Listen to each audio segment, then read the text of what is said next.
Call the meeting to order, please. This is the January 30th, 2016 budget meeting of the River Edge Mayor and Council. Adequate notice of this meeting has been made by sending notice on December 18, 2015 to the Ridgewood News and the Record, by positioning on the bulletin board in the lobby of the Borough Hall, and following a notice of same with the municipal clerk. I would like to remind all members of the public that we have 3 fire exits in our council chambers, one on each side of the dais and one in the rear. Alex, please take a roll call. Councilwoman Gustine. Here. Councilman Bartoloni. Here. Councilman Papaleo. Here. Councilman Acquafrida. Here. Councilwoman Murphy. Mayor Mignon. Here. Thank you. Ms. Allen, would you like to start with a review of the Finance Committee's recommendations, and then Yes, we'll go from there? Thank you. Today in front of you we have what we call the log, which represents changes to the budget document, and that's the legal-sized document in front of you. The Personnel Subcommittee met, and if you'll look at item numbers 9 through 12, these are some changes that they are suggesting. They're not inputted into the rest of the fields yet. They're subject to approval by the Mayor and Council and the Citizen Budget Committee today.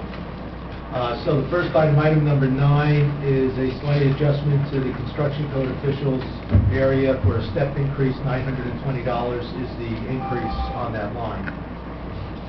It was also suggested that we increase the line for the prosecutor from $6,500 to $8,500. A little bit of a market survey, and this will bring us more in line with what is being paid to prosecutors out there. There was a request to hire a laborer to replace a potential retirement this year, and the Personnel Subcommittee felt that instead of budgeting it for January 1st, it would be more appropriate to time the hire for July 1st. So we are prorating that hiring of the laborer, and we're reducing that salary line by $14,868. Personnel Subcommittee noted a formula error on a severance payment, and that's going to result in a reduction of $39,165 as well. Then a couple of changes, as well as the Finance Committee also met and has made some suggestions. First, item number 13, Community Forestry Grant. We received notice that we're going to have a grant approved for $3,000 for a management study or a management plan for the Forestry Commission. This has to be done every several years, so we have a grant to do it here. A revenue will appear on the revenue side to offset this, so that really results in no change to the budget. Codification of ordinances, in order to codify or put into the administrative code the ordinances that are passed during the year. We have a service that does that. The quotation is for $2,000 to take care of 2015 and integrate that into the code book. We are going to do an ordinance which will spread the cost out over 5 years on this, keep it out of any caps that we might have, and it will reduce the budget by $2,000. Then the Finance Committee turned their attention to the legal account, legal services, and they are suggesting the following changes. And the way I log this in is I take the budget as it exists and I reduce it by that amount. So you'll see, the legal budget goes down. It's going to go down from the $283,000 down to $182,000 by the time we're all done. First item is a reduction out of the professional service line. Last year we didn't need the full $10,000, so this reduces it by half to $5,000. The next line represents labor attorney work. We can cut out $5,000 if we settle the negotiations with the DBA and the SOA this year, as opposed to going to arbitration. If we go to arbitration, we may have to reinstate that money because that's a quasi-judicial process with a third party brought in by the state to arbitrate the contract. And it's semi-judicial, there's hearings, there's briefs, There's payment to the arbitrator as well. The next item is the Riverdale dissolution litigation. That's my term for it. Campbell is the attorney representing the borough in this case, and the council at the end of last year transferred money into the legal line and awarded an amendment to his contract for $21,000 to take care of any services that might be needed this year in that case. That was based on an estimate that he provided. So the Finance Committee took the $21,000 out of this year's budget. The next line item has to do with the 7-Eleven cases. We have a self-insured retention on that and a copay of $20,000, and then 20% of the next $250,000. We received some legal advice on this, and I had $40,000 in there for this case. They're reducing it by $20,000. They feel that'll be adequate. It'll still leave $20,000 for our costs on 7-Eleven, but they feel that'll be adequate for the litigation. Then they turn their attention to engineering line. Again, item numbers 19 and 20.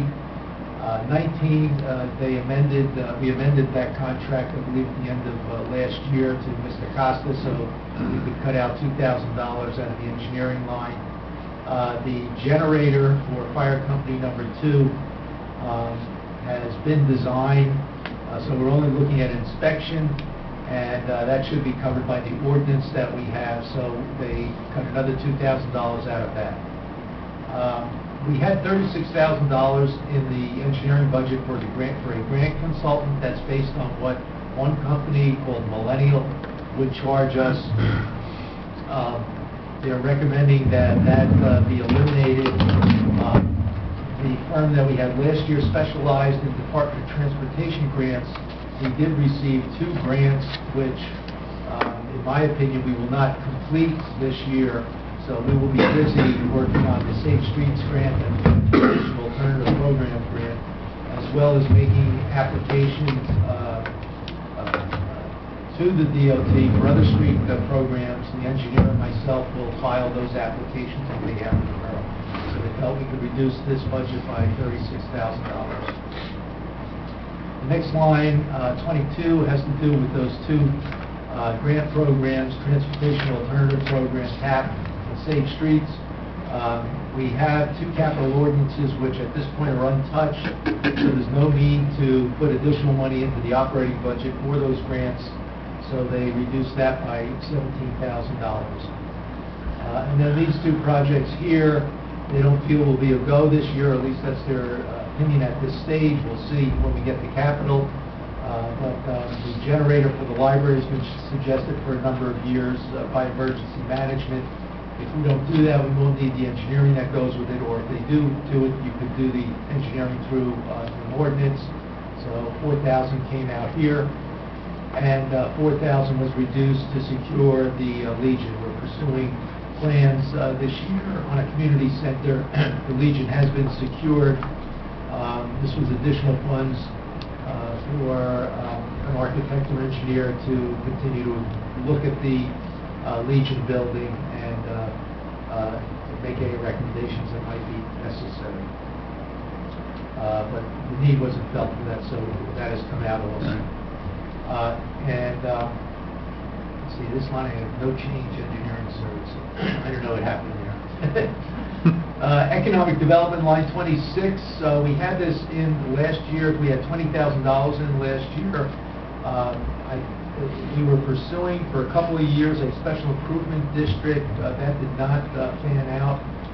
I think the mayor and council may still want to do something with regard to economic development, whether it's going to be marketing or chamber of commerce or something else. That they cut this in half by $10,000 to provide some flexibility and give the council the opportunity to explore that to support the businesses in town. Planning board, we added $1,000 at the city level to take care of some minor bills that may not be covered by the developer escrow account. That would be more than enough to probably handle some of those small billings that we receive. The group and health insurance, line 28, was reduced $15,500 because we prorated the laborer under salaries and wages, so that was a decrease of $15,500. Shade Tree Commission was reduced from $36,250 to $22,000, a decrease of $14,250. The bulk of the money, this $14,000, will come out of their tree line, and that's because in their trust account they have $24,534. So we're leaving $6,000 for shade tree planting in the shade tree operating budget, plus this $24,000 will give them $30,000 to do a tree planting this year. The whole line represents a $7,000 increase over last year, and that would go towards increasing stump removal from $5,000 to $12,000 to try and remove more stumps this year around town. We have a large amount of stumps that are around town. We'd like to try and make an effort to catch up on that. So those are the changes in the Shade Tree Commission line that are being recommended. Contribution to SCORE or senior citizens. This is a $2,000 reduction. At the beginning of every budget season, we put the $2,000 in, not knowing whether we're going to get grants from the Community Development Block Grant. But we already have one in hand for $1,800, which is on a fiscal year basis, so $800 would be applied to 2016. And we have an application pending for another $1,800, so there would be another $900 coming back into this line should that application be approved. So it was felt that without any harm to any senior program, certainly the $2,000 could come out. We have the block grants. There's also an additional $9,000 there that supports their programs, in addition to the rent for the temple. And there'll be a resolution on Monday night's meeting to renew that agreement with the temple for that lease space at the same price as last year. The borough attorney undertook those negotiations. Maintenance of parks. This is the Department of Public Works has a line of about $13,300. $9,500 represents, I think, about 62 or 69% when you do a ratio between the amount of park property to public property. So this is like fertilizer and chemicals and things that would be used on the parks. And we could reduce this operating budget if on Monday night the council approves taking this money out of open space.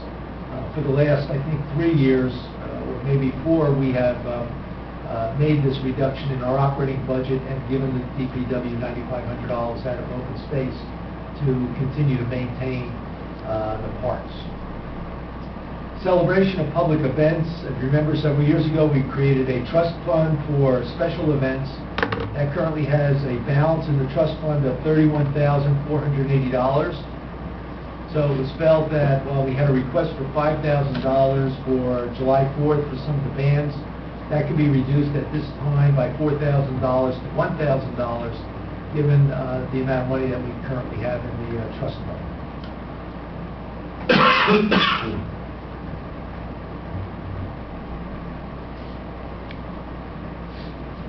Then we looked at the utility petroleum. This is for DPW, the police cars. We have gasoline and diesel fuel. As you're aware, the price of gasoline has come down significantly over last year.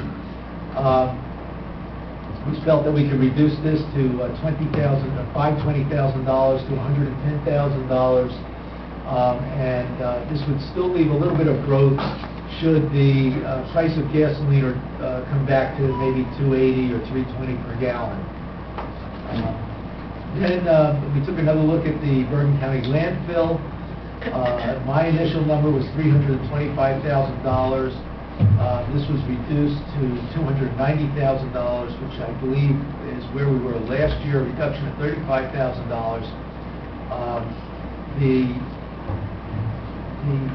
I took a look last night at what our history had been here over the last several years. If we go to that chart, I think you'll see that over the last several years, it's somewhere in the neighborhood of 260.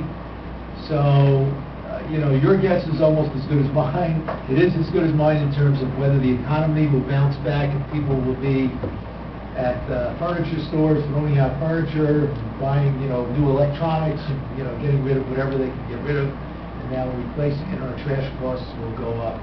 Recycling has been fairly constant. I don't know that that's going to improve to reduce our trash costs here. But nevertheless, the Finance Committee at this point reduced this $35,000. Then we looked at deferred charges unfunded. If you remember, these are the amounts of money in the budget, one representing 1/5 of the ordinances or bond ordinances that have been passed in prior years. And the Finance Committee, looking at these ordinances and the amount of money that this represents, felt that since there will probably be a long-term debt sale, possibly 2018, that these could be placed into that bond sale at that time. As you know, we're out with a short-term note right now. We'll have to start principal payments on that in 3 years. We would be looking to see whether it would be worthwhile to change that short-term debt to long-term debt another 10 or 15 years and spread the cost out a little bit further. Rates, are very low, both short-term and long-term. Here we're recommending keeping in about $100,000 of deferred charges unfunded, which still shows the effort of the mayor and council to try and put some money in on a pay-as-you-go basis. The $5,200 would stay in. These two ordinances would be reduced significantly, but still leave a certain portion in the budget, and the $6,080. So these four would still remain to some degree, representing about $100,000 in total left in the budget. And then these ordinances, 1822 through 1837, would be reduced and would come out of the budget at this time. Then there are a few additions which the Finance Committee wasn't aware of. And in fact, I have a few other minor additions that will be appearing on here that have come in during the week. I haven't had a chance to add them here. But we firmed up the quotation for a new ramp on Borough Hall to meet the ADA requirements. But that would require an additional $2,300 with this new estimate. In addition, there would be some $138 additional bonding costs for that. The statue, we now have a proposal which I believe we placed into your correspondence, capital, for $2,000. So that was an increase over the estimate we had in there before. The police department came in with their requests. If we go to capital today, you'll see those. That resulted in an increase in our capital improvement fund line of $31,438.50. And beautification had a request as well, and that's been listed on capital, an increase of $993.75. Let's see, I think I did a little total, which you don't have on your sheet, but these recommendations all total about $876,892.75. Thank you, Alan. Thank you, Mayor. Before we actually accept them as a whole, I just want to go back to one line, and that is the economic development line. Generally, it's been more than like economic development. We usually call that economic development planning, etc. And at this point, I would ask the council to consider restoring about $5,000 more to that to cover what I'm anticipating to be potential costs on a couple of issues. One, for the planning and zoning boards, our applications and our checklists, put it mildly, leave a lot to be desired, and they need to be brought up to what I would call professional standards. So I'm going to bring it to the planning board to ask our planning board planner to upgrade and update our checklist and our forms. And that may require a little bit of legal work and some planning work. And also, under economic development, I'd also like to task the planner at one point of, and we've talked about this for a number of years, of looking at the Kindercommit corridor for potential zoning changes that may spur economic development, whether that includes also looking at areas in need of rehabilitation. I just want to make sure that we have enough in there in case of that, so I would recommend that we raise that back to maybe 15,000 from the 10. Otherwise, I would accept all those as initials with the caveat that maybe some may be made up or down as we go through the process. But, yeah, I would actually want us to talk about line number 34 again, but I have no objections to what you're suggesting, Mayor, for line 26. And do we need a motion for that, Alan? yes, please. So moved. Second. All in favor? Aye. Any opposed? Thank you. You might notice, if you all look at item number 34, it's at the bottom, it says Bergen County Landfill. It says 325K, and then it says 290K, and it marks it as a reduction of 35K. Well, it's not really a reduction. 290 was what we did last year. 325 is what Alan put in this year. So it's a reduction from Alan's estimate. It's not a reduction from a real number. And I love and I support all that Alan does in regards to defending and his role as the BA and CFO. And I think he does a great job with that. But unless there are new numbers, it was 185 or thereabouts that we spent, but Alan estimated another 15 had come in billing, so that means we spent 200,000 on this line, and we had 290,000. And all we did was he had raised it in his estimate budget, and then we had put it back to where it was last year. I believe we should reduce it to 275, which would still give us a margin of about 35% above what we did last year. And that's what I would recommend. Is that a motion? That is a motion. Second. Well, we have a question first. Oh, no, a motion and second. Okay. Nice. Discussion. Question on that? Sure. Is the estimate based on tonnage? Yes. Yes. And do we have historical tonnage? Yes. It's not only based on tonnage. My big number, the 325, if you looked at it, you would see that there's a cushion in there. Yeah. There's also what I call penalty waste. We run into problems with loads being rejected or some issue there. And then dumping of dumpsters, that John Lynch has dumpsters as well.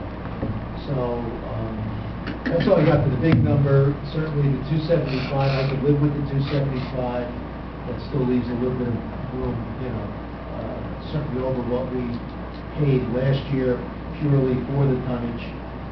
And it goes back a couple of years historically, so even if we have higher numbers, I think we'll be okay at 275. My question really is dealing with, are we looking at this, is that number developed from a pure financial standpoint of, this is what we did last year, this is what, we're going to add a little bit and we're going to take it back, or is it based upon a belief in how tonnage is being increasing or decreasing or remaining flat?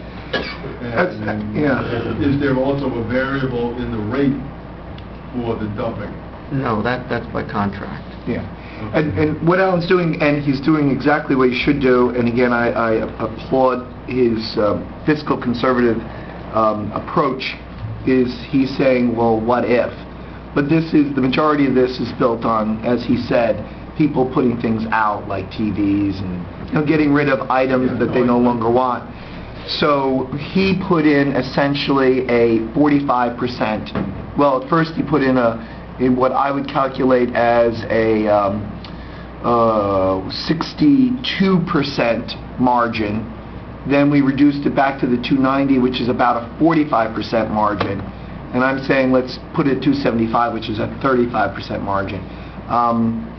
Clearly, we only spent approximately, we don't have the exact number, but we spent the exact number, last number we had is 185K. Alan felt there was a $15,000 bill that came in. but we have not yet received that. Maybe Alan knows of that. That brings us up to 2. So if you put 275, since it's on a base of 2, you're talking about a 35% margin, and that seems very generous for our budget. So that's the thinking behind my motion. Alan. And from what I recall, the 290 we adopted last year was a reduction from a higher number that was initially proposed also. And I agree with Tom. I think the 275 gives us plenty of cushion on there. And you know, the one thing that I've been talking about also, and you see this happening in a lot of cases now, is that, you know, we try to be conservative on some lines, and then we wind up not using the money. And to me now, you're taxing the taxpayers this year for services that they don't get, and what do? We tax them again the following year for the same thing. So even though if we don't spend this 290, if there's $100,000 that goes to surplus, but then this year we're going to say, oh, we need 290 again. So we're going to raise the taxes again. I'm just trying to understand the thought process So- of how this came about. But And making sure that thought process makes sense. Yep. It's not just, this is the dollar amount that we have, and we're going to work off that. Al, this is exactly why we have a citizen budget committee and not a council budget committee. So what you're asking is what we want you to ask. I think it's a good question, and I don't know if you're satisfied with the answer, but I think that's exactly what you should be doing. Yeah. any other, so we have a motion second to adopt or to reduce that line to $275,000. All in favor? Aye. Any opposed? These are the numbers. The first screen that I had up here had all the tonnages multiplied by the different rates gives us the actual costs. You see my projected number here was $215,000, which is, you know, if the tonnage is unchanged from last year, it's going to be about the same. But then I added $30,000 for penalty waste, $10,000 for dumpsters, another $31,000 for a cushion, tonnage through the economy, a little bit of rounding, and I got to the 325. So I mean, basically what you're putting out here now is, you know, the cushion and the penalty waste. You know, so I think we're leaving enough. You know, certainly if it doesn't come back. Have we had stuff come back? But Is that a... well, I'm saying if the economy doesn't come back, we go back to these days. You know, over here, $400,000, $394,000. You know, But Al, there's some big numbers here that, you know, for tipping way back when. but wouldn't the past history also include presumption that there's costs in there already for penalty and for computers already that we've already absorbed? No, I'm just saying our numbers this year are based on the tonnages. I know, but I'm saying, but the history would have included those if they had occurred. So if we had $30,000 in Yes. penalties, it would have already been included Yeah. this year Yeah. in our number. Yeah. Yes. So unless we know the history of those two items, then to see whether that's something that's been consistent. But I think the 275 for now is still conservative enough. So that's the process I go through. Okay. You know, I do withdraw the tonnages before the tonnages fixed. I don't want to suggest that I think Alan's just making these numbers up. I know that he does this from the basis of data, and that this is appropriate given his role, and his role is to be the most conservative person up here. And it's good to keep us a little, I'll say, balanced also, because we know that by nature, the garbage, the electric, the water, the utilities generally are we have long-term history, but it can swing significantly from year to year. And it's also the accounts where you have some more flexibility. So when you need to reduce, those are the accounts we tend to go to. So we also have to be mindful also of not going too close, but I don't think in this case we're going too close. So So, that was a recommendation, reduce it to 275. and that's been approved. So then I guess we'll just treat the rest as a consent motion on the other recommendations of the Personnel Subcommittee and the Finance Subcommittee. So moved. Second. All in favor? Aye. Any opposed? Thank you, Alan. Those will be booked.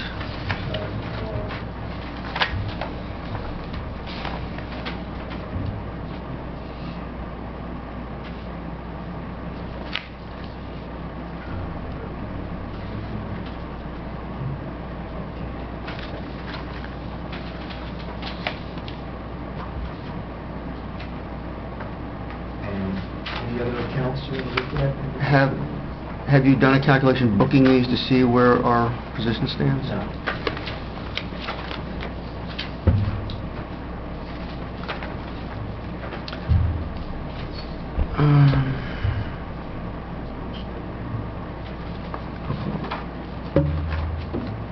I guess I would ask Alan, have we gotten any information from the BCUA yet? No, I don't have that. I can do a follow-up this week. See, we haven't received the bill, but I can certainly email the CFO. and see- Because I know they must have their rates struck. Because that's, Yeah, I mean, we had an anticipated rate, and I think they had to calculate the flows to each accounts, you know, and the rest of that money. I'll check that this week.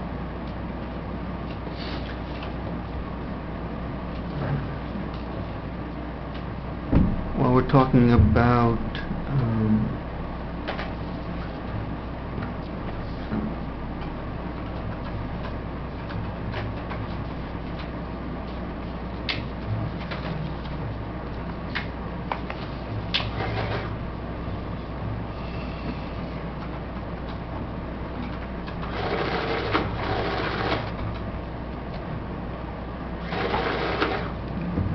the only other account I would look at in terms of utilities, it's a minor, is Which one is it? 314402, telephone, and telegraph, it still says. And we're estimating 48,600, and when I looked at the use, I think we probably can lower that to about 45,000, which would be a $3,600 reduction in that line. And also the library utility, library electricity, I think we could reduce from 18,875 down to 15,000. I'm sorry, Mayor, could you just go through that again? Yeah, 314302, library electricity. We're budgeting 18,875. I think we could probably bring that to about 15. And 314402, that's the telephone line, reduced from 48,600 to 45,000.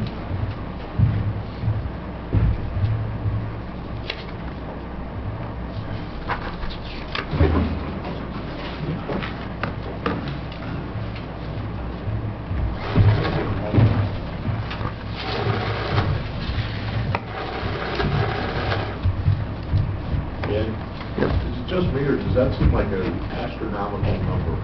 Which? Phone lines for, I mean, I know it's multiple lines. and It stuff. is, Is it data communications and stuff like that, or is it,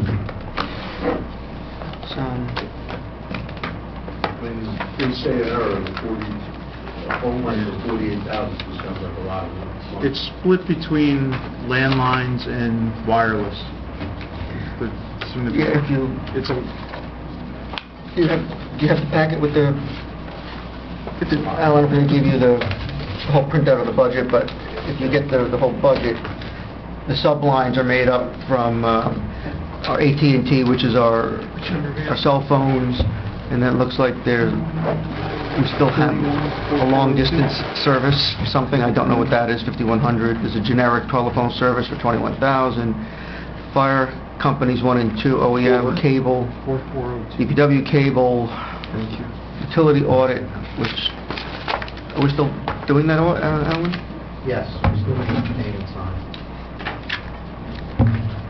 So the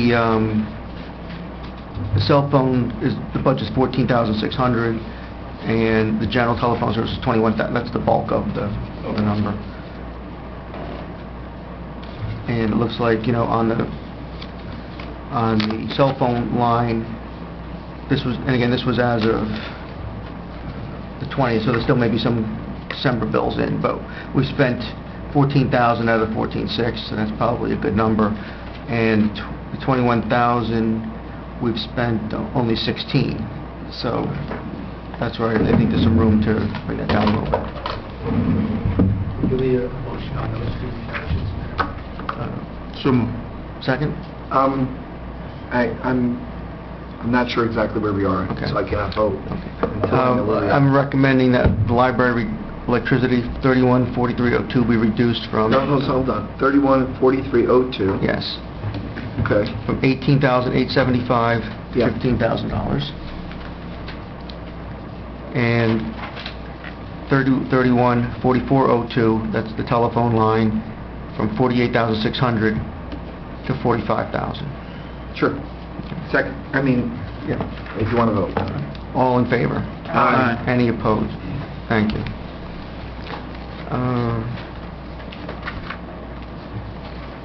I'll leave it to the pleasure of the council. I think, what I think we still need to look at, I think we still have to probably reduce the legal engineering, and then obviously then we have to go to capital. That'll be the big thing, because out of those three lines, those are 360, 400, $540,000 in those three lines. And I guess if I look at where we were, what did we reduce now, Alan, about 900,000?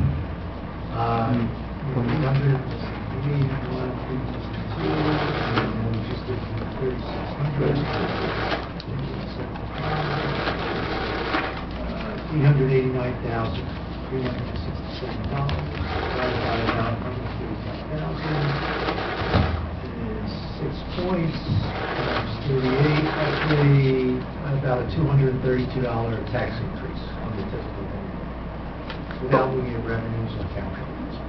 That's, you've netted that out? No. No, that's what the value of the reduction is.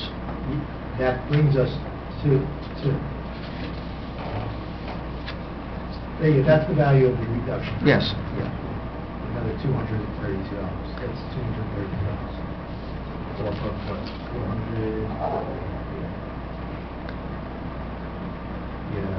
Yeah, close to a $400 increase. 398.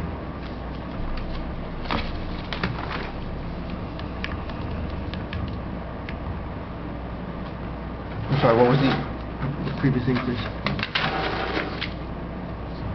It's like $168 increase. Roughly. Yeah. And then I guess,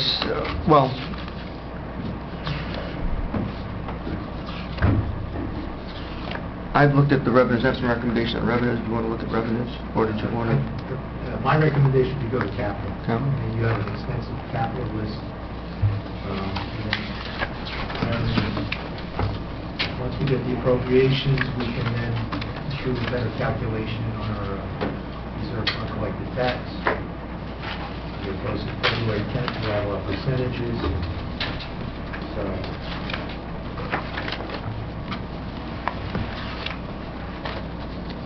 Is that what the council wants to do? Sure, let's do that.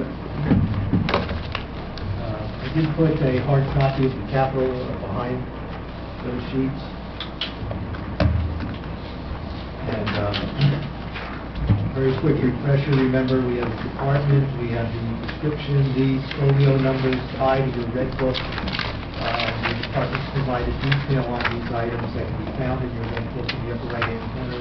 You'll have the C number, and hopefully they provide you enough information to explore these areas. These first two lines, capital improvement fund, go right into the operating budget. The bonds are the value of what would be borrowed, short and long term. So this does not go into your budget this year. If there's anything that's been reallocated back to the budget because there really isn't a capital item that will appear in the budget column, we add a little bit for what we call the 2-20 expenses. The law allows us to put in architect, engineering, legal, advertising, publication, bonding costs, professional costs, etc. So we do a little calculation on that to make sure that you understand that whatever the project costs, there's a little bit extra if we bond it out for these professional services and giving us this total approved number. Total approved because this is the schedule that we use at the end of the whole process, and that would be the heading. This is what's left and what's approved. The unfunded represents 1/5 of this bonded amount. If you wanted to pay this bonded amount off over 5 years. That's what it would be. The next year's payment would be 1/5 of that. If we went to bonding this amount of money on the bonds, this is a projection over 10 years at a 2% interest cost. What it would cost you to bond, this would be your principal payment, principal and interest, excuse me, for the next 10 years on this particular project. And then we have this column out here for total denied. Anything that the council reduces or denies, we would put into that column. And we have the comment. So for instance, John Lynch recommended, he actually replaced this door, so we moved it from the request line over here to denied, and we put paid from current year 2015 budget. So when the schedule's all done, those are the columns that you'll see. So you have, the first sheet covers everything to the total approved, and then the sheet behind it has the unfunded and the other bonding information. Mayor, these are listed alphabetically by department. So wherever you'd like to start, we can go through some of those items and see where the council wants to go. There are some without any numbers which have just been listed because it's been something that's been on the mind of the council for several years. A good example is this generator down here for the library. It's been suggested by emergency management that we put a generator in at the library to assist in housing residents and other individuals during times of crisis. There's a loss of electricity throughout the town. The council is replacing the fire company number 2 generator this year. We have a grant from FEMA of $50,000 to assist us doing that. And last year, the generator pointing to the parking lot out back, that's a brand new generator which does this building and the public safety building as well. Prior to that, DPW got a new generator as well. So council has been, doing this type of work, all along. Okay. Now, Yes. the library has a generator now, right? No. No, it doesn't. I thought there was use of the library, I thought there was loose use of the library during emergencies for... I think they just had their own standing power, but they don't have a generator. They didn't lose power. That's what happened. Just a reminder, what did we approve last year in capital? What was our total approval? Do you know, Alan? For the amount of the... Right now, we have a request for what looks to me to be about 1.3 million. Am I reading that right? 1.5. 1.5. It's about $82,000. That was CIF. Yeah. And we also had applied some money from capital surplus to that last year, I believe. Oh, there's 1.5 there, that's right. And I have to tell the council, we had the $2 million bond sale this year, or coming up, and other things which we're going to wind up having to bond for also. So we also have to be careful with staying in conformance with our debt policy and making sure that our debt is not going to outgrow the current percentage of the budget, because at last count I think we're up to over 11%, and that's probably the high end of where we want it to be in terms of debt payment, in terms of the overall budget.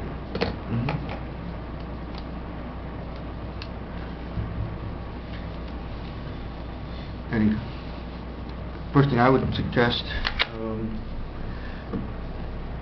I thought we had gotten some feedback and some information about the HVAC in the library actually being okay, so I don't understand why we still have a request for $80,000 for improvements to the HVAC at the library.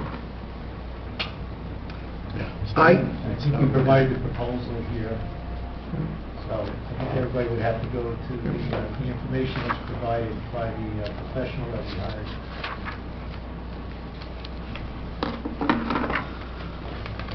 C4. C4.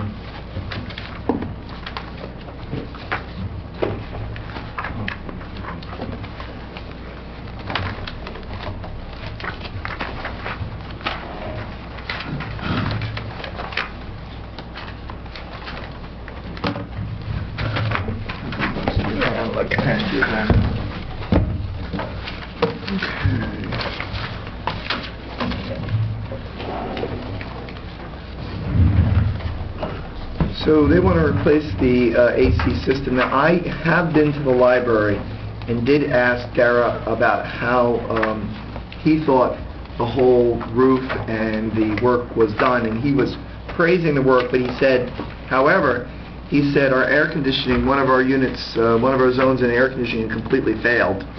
He said, so, he said, you're looking at these vents, but they're not pumping any air because the system had failed.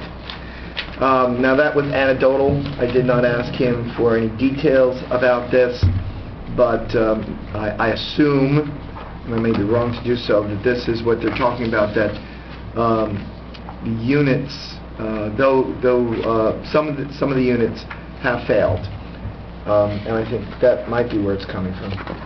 But without Kathleen here to ask, or Dara, Have failed, I'm sorry, they failed and they've been repaired, or they're just not working anymore? I think they're failed and they're not working anymore, and they're running the system incomplete. But maybe Alan knows. Here, I have the Omdex consulting engineer report in front of me. Observations and recommendations. The two Arco-Air split systems are in very poor condition and do not provide air conditioning in the summer. However, it has been reported that one of the units can provide heat in the winter. We were there in August. The units were off. Without those two units, the rest of the units are only providing 28 tons of cooling in the entire building. Although the spaces occupied in the original 1961 building no longer need 20 tons of cooling, 12 tons would satisfy the space cooling load and increase the total building cooling capacity to 40 tons. It is recommended that one 4-ton split system be installed in the basement and connected to the recently installed duct covering the clear story. In addition, 2-ton rooftop units should be installed on each side of the clear story to serve the perimeter spaces on each side of the entrance, vestibule, and ducted overhead. All the floor grills would be closed off or blanked off. Estimated cost $75,000. The 3 train units are almost 23 years old. 20 years is a good run for a rooftop unit. They operate on refrigerant R-22, which is available, but production was discontinued a few years ago and will become more expensive as time goes by. It is recommended that these units be replaced within the next 2 years with units operating with R-210A refrigerant. Estimated cost $60,000. RTU-4 is 18 years old and also operates with R-22 refrigerant. It appears to be in good condition. Consideration should be given to replace this unit within the next 5 years. Estimated cost $75,000. So that is the recommendation of the consultant. So according to that report, the library needs a new HVAC system in its entirety, because the best unit is 18 years old and maybe on the last leg of its useful life. And then according to that report, the $71,000 would only cover the split system units. It was the first section of the report you read. The 2 rooftop. So Alan, does it indicate what is the total tonnage of that phase 1 section of the report? No, it breaks it out by each one. He said 4 tons in the basement and then 2 tons on the, two tons on the top. 4 ton on the roof. 4 tons plus 2 and 2? Yeah. So a total of 8 tons? Yeah. $71,000? No, it's more than 8. 2 4-ton on the roof. Okay, so And 8, 4 so ton it's in the 8, basement. 4 tons. so it's 8 plus 4, 12. In the real world, to a 12-ton 3-split system of total of 12 ton would cost between $35,000 and $40,000 installed. Anything more than that would either be a job done entirely on union wages, or a job where you're getting ripped, to put it mildly.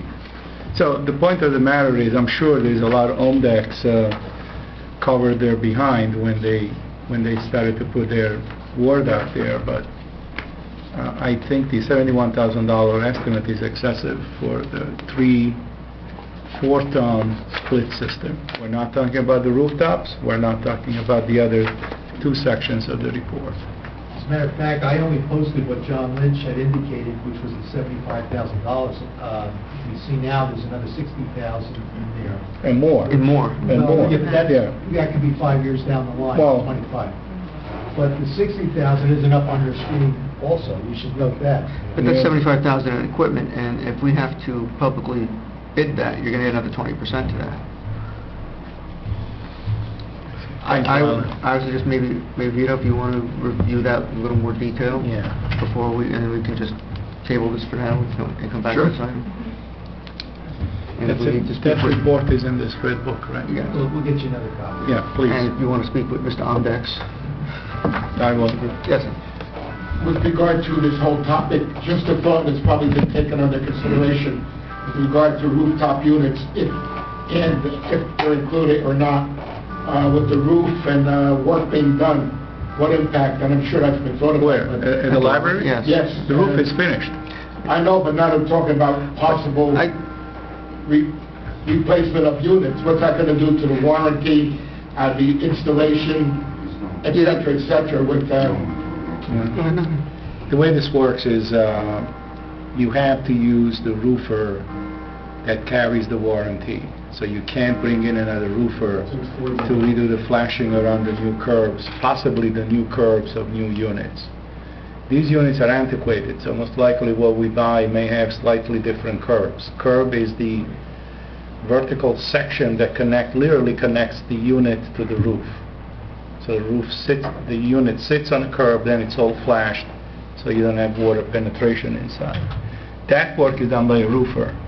Where there is an existing roofing warranty, the roofer that did the work, or the roofer that's carrying the warranty, is the roofer that you need to call to do those when you have that kind of installation. If you don't, you may invalidate the warranty of the roof.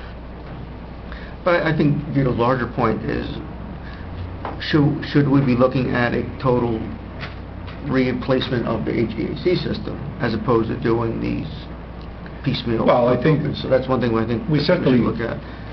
We have no choice but to assume that we would enjoy some economy of scales. If you bid out what looks like 60 to 80 tons of air conditioning versus 3 4-ton each split system, I mean, I'm sure the project is much bigger in scope, but there are some fixed costs that then are one and the same whether you bid out $30,000 worth of work or $100,000 worth of work. Now, split systems is not rooftops. Split system, it's a pipe system. You have a condenser and you have... It's similar. I mean, this is even a sophisticated split system. This is a variable refrigerant system. It's the latest and greatest on the market. Probably at the library, instead of 3 separate split systems, if we do them again, probably want to look at one split system that has one condenser and 3 evaporators. These are the units that would emit either cold air or hot air. And it's a piped system. Another way to look at it is you eliminate the split system altogether and do them all out of rooftop units. But there will always be an engineering aspect of the project to see which... So if the split systems are no longer working according to this report, right? According to the report Alan just read. Then the question becomes, what can be done before May when it starts getting hot again? Open the windows. Well, I mean, realistically, this is not going to, even if we approve all this, it's going to be done by the summer anyway. Next fall. So, Well, I was in the library when one of the systems had failed, and it was comfortable. It wasn't a brutally hot day. It was acceptable. On a brutally hot day, I'm sure it wouldn't be. but there was also, I think, the roof and the new installation also will help that in the summer. Yes. And they said that. Yes, they reported that. Exactly, They've seen improvements in temperature with the Yeah. new roof. Do we know which area of the library these failed systems serve? One of them fails is the front, because, and it was mentioned in the report, it's the brand new ducts in the clear story. Right. That was what I was commenting to Gara about, and he had said, well, that's nice, but there's no air coming out of it. Okay, so that's one of the split systems. We don't know. I guess I'll read the report. We'll look and into see it. exactly. Okay, so we'll leave that one for now.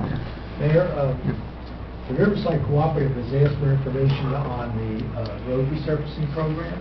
Yep. I don't know if we could go to that and have some sort of a discussion so we can get back to them as to whether we'll participate in what streets and information. Yep, I guess that's the first line under infrastructure, and just for the public and for the citizens, I guess probably in the earlier part of the decade, 2006, 2010, due to the economic conditions nationwide and locally, we had, or previous councils had reduced the amount of spending. We had applied for street improvements, and while that saved us money in the short term, it led us to fall behind in our normal repaving schedule, and we tried to catch up by adding a lot more money the last few years. I think unfortunately this year I don't think we can keep $400,000 in there again. That's not what we've spent historically. I think if you look historically, we probably spent between probably 2 and 2.5. But to bring this number down, we have to look at the significant projects. That's one of them. So that's something we could talk about. That's one of the few budget items where I really think we need John Lynch to come in and talk to us about, and to see that list again. I don't know where that list is. Do we have that list? C3. Yeah, it's in here. C3. So, because Kensington is the street that we'd like to get done. We just did catch basin work and storm system work there. I think that's about $60,000. What the council's done in the past, though, is they've given us an allocation of money and basically recommended that the borough engineer and John Lynch address those streets that they feel are greatest in need and where there's no opportunity to get a DOT grant for. Because the other way we can look at this whole capital thing is we can go back and see which ones we have to keep, and then see where. Well, I agree. We absolutely have do roads, but no. But I'm looking at when we look at the fire department stuff. Those are things that are standard replacement. We're going to have to book those as being approved. Necessary. So I think we should look at those ones and say, okay, these are definite, and then see We what don't know what this number gets. I don't know what this number results in. This dollar amount, we don't know what that results no, in. that was why I was saying. Yeah, but if you want to jump to the fire, I can. I had a meeting with the fire chief and the deputy and assistant, and talk a little bit about that. And the fire hose, this small amount of money is for replacement. It's a conservative amount. Every other year, every other company has its hoses tested and then replaces those that are no good. So company 1 year, company 2 the next year, and back and forth. And so that item represents a hose replacement. Now if the hose passes the test, then of course they will not use the money. The hoses will be tested in September. That's when they normally do it. Okay. Turnout gear. What they do is cycle through gears. I think the gear has a 10-year life, so every 10 years the gear is taken out of commission and new gear is put in. And this represents from head to toe, from the hat and the visor all the way down to the boots. Everything that they wear as a safety precaution. The LED scene lighting, this is phase 2. They've replaced on the rescue half the lightings. Now they're replacing the other half. The lighting, I wish I had brought my notes with me. I should have. I grabbed the wrong file. Let me just make sure I grabbed the wrong file this morning. A little bit disorganized. Apologize about that. So they're moving to LED lights. They're more efficient. They're brighter. The older lights are bulbs, and they're somewhat inefficient. They're getting more and more expensive and harder to get. Plus, and when we buy new equipment, they just switch the lightings. We don't buy new lightings. We don't give away the lighting. If we've gotten new lighting, we move it to the next vehicle.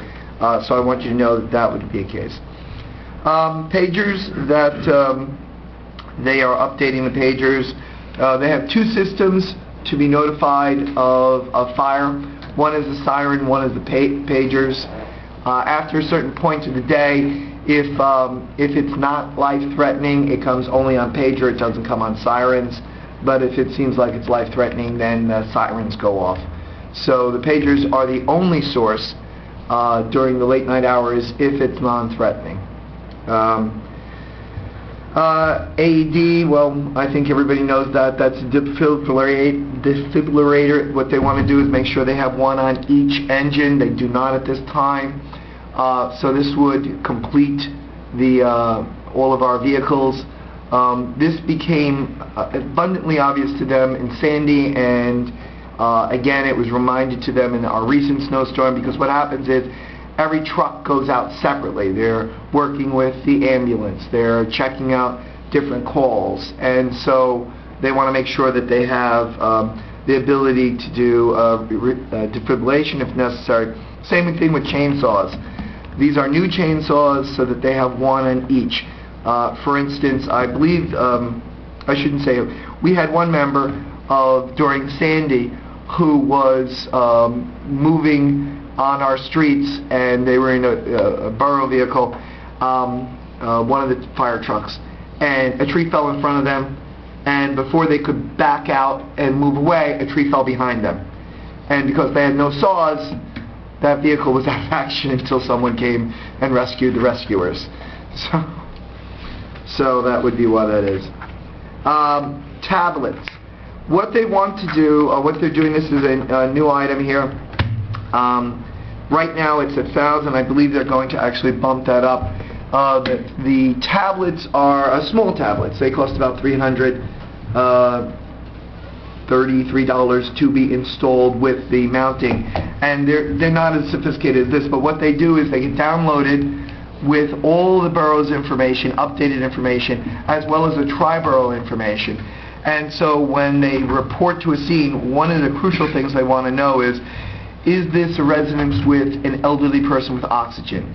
If this is a building, where are all the couplings, or to connect up? As they're coming, where are the fire hydrants as they go? So this is a wealth of information, and the most important piece of information is, was this building a new building with light construction material? Because light construction material burns faster and hotter than traditional material. So, and therefore you have to attack the fire differently. So it seems to me that even though that's a new item, that's an item that would be well worth it. Radios, this is, I believe, a repair of the radio system that they currently have that allows them to communicate with Triborough and police. Oh, that was fire prevention, rather. And so that pretty much covers the fire that are listed here. The AEDs, is that something that's crucial for them to have? I think every police car has one now. I know Rec is going to be looking for some AEDs also, so if there's something that, if we had to remove something, is that something that we might be able to? I think we might be able to. I can certainly talk to them, and I think you're right. Every police car does have an AED, and they are responding at the same time as all fire calls. It's nice to have redundancy, but if we have to look for things to start removing, Let me highlight that. I suggest we look at that. Otherwise, if you're looking at their total request, it's $43,940, including the AEDs at this point. Alan, maybe you can explain to me about finance having a $1,000 typewriter? Either can. Are they antiques now? We got to buy them on eBay, or? We can't find a typewriter right now to buy anyway. We use a typewriter every day, and the ones we have been broken, and we keep getting it repaired. It costs us like $300 to repair it every time the guy gets here, so we're thinking of buying one. but at this moment, we can't find what to buy, so. I believe you because I think Fort Lee's been having the same issue, trying to find, they have, and a lot of times they still have a lot of these carbon forms, so they need to physically use a typewriter, We've so. had checks on them, all our small checks are typed, not on the computer. But I would assume that even if we did find one, Alan could find the money somewhere to buy a typewriter for $1,000. I would, yes, do a motion to remove the typewriter? So moved. Second. All in favor? Aye. Aye.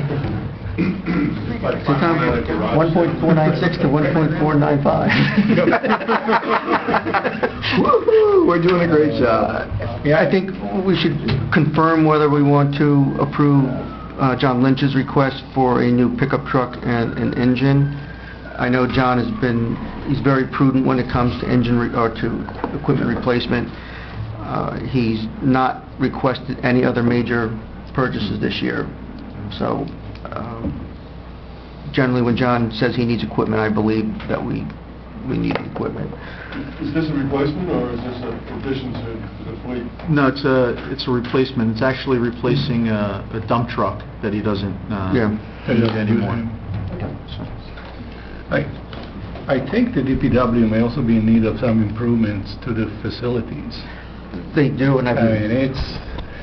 John has and I asked him actually to bring the numbers to us, we should be because he prepared was for looking that. at actually doing some physical changes to the structure. But John's also, I'll be more than happy John's to- been around long enough where he's, you know, a realist in knowing that if he comes and proposes a $1 million project, it's not going to get done either.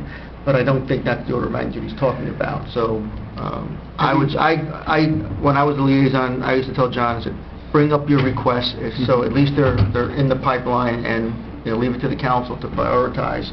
But don't not submit something because you don't think it's going to get approved, because then we don't know, and then something comes to a crucial stage, all of a sudden now it becomes an emergency, and we have to wind up addressing something.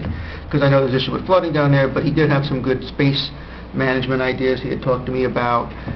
So, I would ask him to, if you want to meet with him. Yeah, I'll be more than happy to spend time with him and review the situation on site, and then establish a priority order. I mean, there may be sections of the roof that need immediate attention. Yeah. So, I just want to become very familiar with it, and I think a walk with John would do that, and then we'll set a list of priorities, like I said. Yeah, he had some ideas of adding a mechanics bay onto the building. Oh, And okay. in connection with that, that's why he's kind of held off, I think, on the roof. And if you go down there, you'll see he's got, tarps that are he's MacGyvered it. Yeah. That really, he has tarps that have hoses that are connecting and feeding down to a lower tarp that's feeding into, so to keep the rainwater from coming in. So definitely it needs, but if you can go down there, because we will need some architectural services. I think it's important to establish a list of priorities, and even if everything is a priority, what is a real emergency that we may end up paying 2 or 3 times as much if we do it, like Ed said, when it becomes do it now because we no longer have a choice. So, but at this point, do we want to question, Mike? Yeah, finish the point. Oh, no, go ahead. This is a different topic, so. Oh, no, I was going to say, do we want to just, at this point, tentatively approve the pickup truck and the engine for John? Yeah, I'm good with I'd make that. a motion to do that. Second? Second. All in favor? Aye. So that way we can start getting our hard costs together. Does anyone say the library generator? But, Let Mike him go first. Yeah, go ahead. I didn't mean to interrupt you. No, no. No. What's jumping out at me is this is founded in kind of rooted in a shared services question with the pistol range. We'll get to that one. We'll get to that. We'll get to that. Yeah. Sorry. No, it's okay. Going back to, just so we're procedurally correct, with the fire, could we have a motion to approve all the fire With the with the exception of the EDs? So moved. And second. All in favor? Aye. So I will remove the EDs and we'll book the rest. Have we moved and approved the library generator? Not yet. Okay. I'm going through the small ones first. So we took the typewriter out. I'm assuming, Alan, if you want to talk a little bit more about the tax accounting software, so we can approve that if... Well, tax collector has explored other systems, so you have her information, C-13. I think is this the upgrade, Gita, to the existing system, or is this Yeah. Edmunds? I think that's it in the tax. Edmunds, so it's Did it have not- something to do with the healthcare also? I thought you had said there was... No, there no, was that's something. not. This is, the council in the past couple of years has had tax collectors to look at other upgrades to the system. Mhm. We're at the point now, I think the billing changed, so if it's something you want to put money into, then we can continue exploring this. I'm not going to say a conversion's going to take place in 2016, but if you provide the funds, then at least we know there's authority to continue to explore this. Will the software allow us to eventually be able to collect online? Or is that independent? It's the Edmunds system. It has a lot of bells and whistles and is built for scanning zebra labels and all kinds of things. Of course, maintenance may be a lot different than what you're experiencing now, but it's much more built for the future than what our current software is. So, if you want to encourage that, then you approve this as part of the work. I would like this to see being as efficient and as productive as we can, and I've been saying this for several years. We need to have more online services, and I think having tax payments available online would be a welcome addition to the residents. I'm not saying it's part of... No, but I'm saying that's where I want to work towards, so I want to make sure that when we do these systems, that we have that ability, because I think that's... Why can't we just put the system in place this year? I mean, do we need to study and research? Is that... Have you ever been through a tax conversion? You have to run parallel. I've done Different, yeah. I've done Done other 50 conversions. story building Yeah. conversions, but Some towns hire an extra consultant to come in and do the conversion on the chart of accounts. It can be quite upsetting, so, and detailed. So, all I'm saying is, if you want to provide for a year of preparation and, a little bit more exploration.